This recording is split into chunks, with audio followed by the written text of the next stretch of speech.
They were awakened a little before midnight by a loud rumbling noise.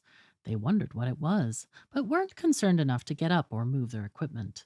Sometime later, in response to a much louder noise, Bennett left the trailer to see about the children. Mrs. Bennett was right behind him. As she stepped out of the trailer, she felt a strong wind coming up. There was a great rumbling, whooshing sound, and as the wind reached hurricane velocity, she saw her husband grab a small tree for support. The wind swept him off his feet. He hung on like a flag tied to a mast. After a little bit, he let go and was blown away. She never saw him again. She couldn't see her children except one flying through the air. A car was blown by, rolling over and over, and she found herself swept along with the trees, the rocks, and water. "When I came to," she said, "I was jammed against a tree with a log on my back. I don't know how I got out. I thought I was the only one of my family still alive."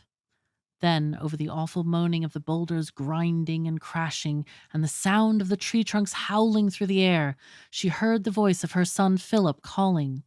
Slowly, painfully, in spite of crippling injuries, they dragged, an inch at a time, toward one another over the rocky, oozy bed of the river, which the huge slide had instantaneously stopped.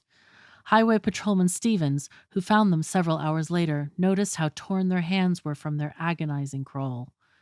That morning, in the hospital at Ennis, Mrs. Bennett told reporters, "They say my husband and my boys are dead, but I have faith. I know they will be found." They already had been dead.